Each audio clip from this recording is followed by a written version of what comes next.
Hello, how's everybody doing?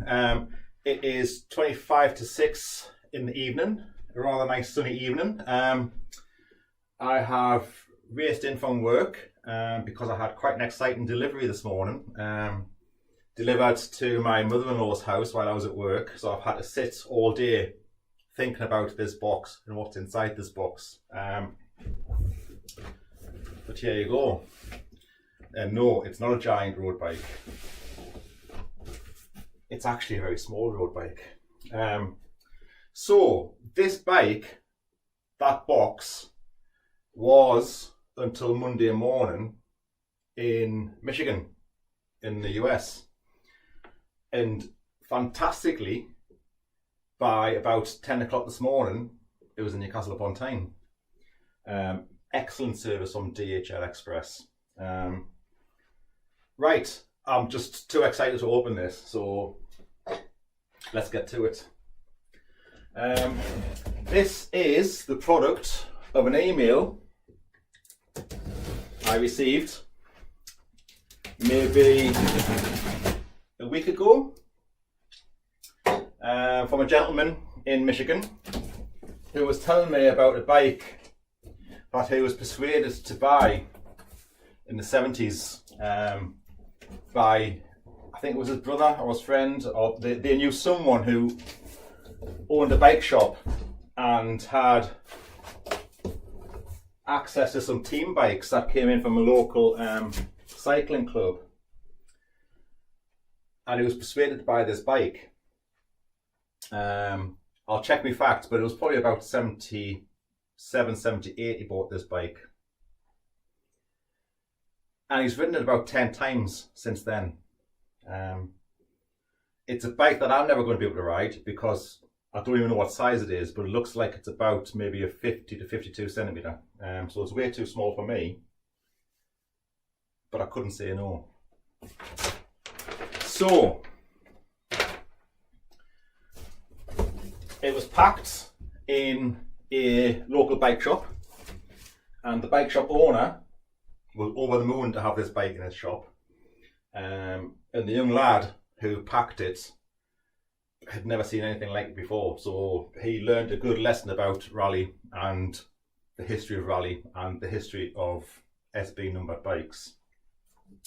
So to look at it in the box, it is exactly how you would see a brand new bike in a box. If you're working in a bike shop and you were the bike builder, this is exactly what you would see.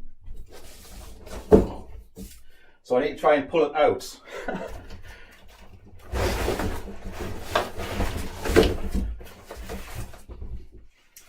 Right, 2 seconds. I will just get rid of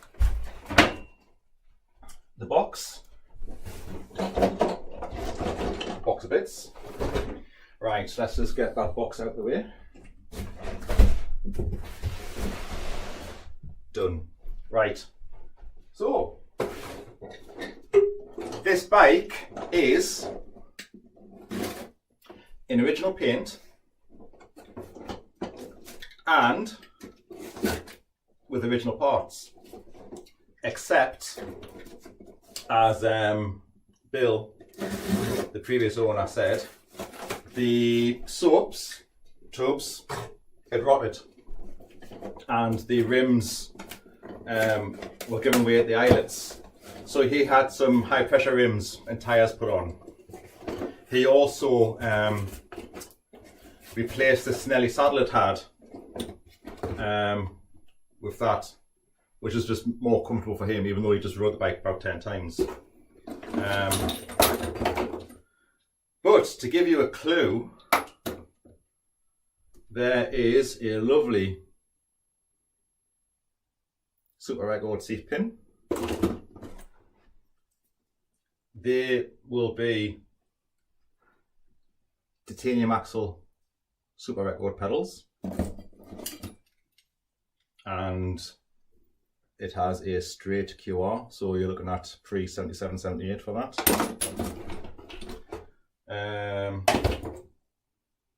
Okay. Excuse that. Right, I'm going to start cutting with some scissors. Come back in 5 minutes and I'll have this unpacked, ready to show. Okay.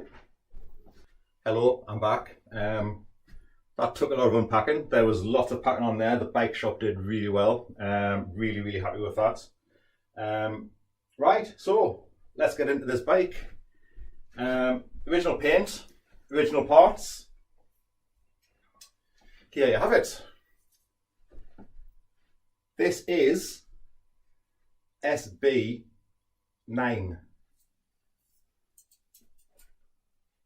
And I can show you,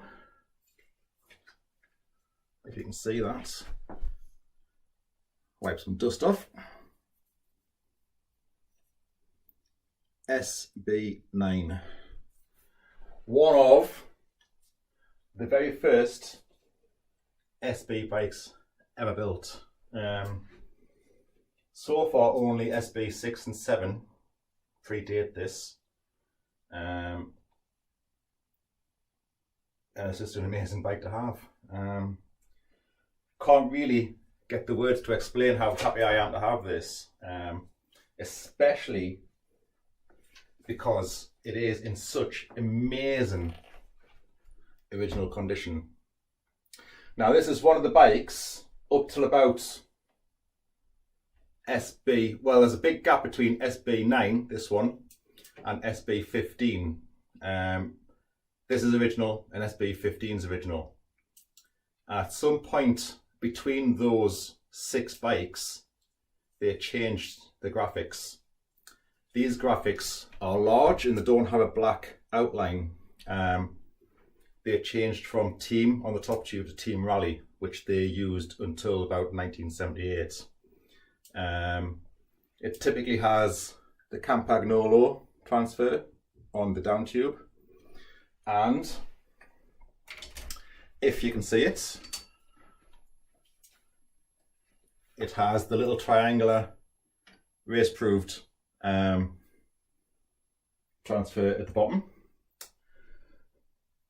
Look at those chrome forks glinting, and even though it's covered in dust, you can see the condition of this bike. It even has an almost intact Reynolds transfer, which you rarely see on bikes of this age. They usually deteriorate. It is full Super Record. So I have popped the pedals in, and they are titanium axles.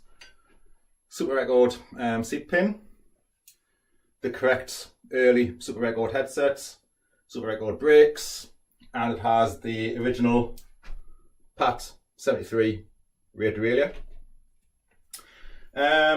So I'm going to leave it there because I'm just going to look at it for the rest of the night. So thank you very much. There'll be pictures soon. There'll be lots of blogs. As you can see, it does need attention. It needs to be preserved. There's not much I can do with the brake lever hoods. Things like that may or may not change. I don't know whether to keep it in this condition or make it rideable again, which would mean removing and replacing these brake lever hoods.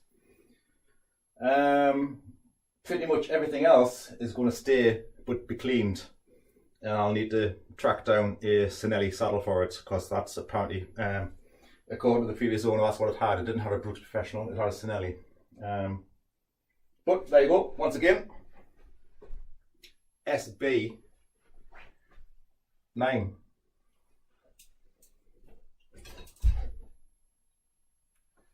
Thanks for watching.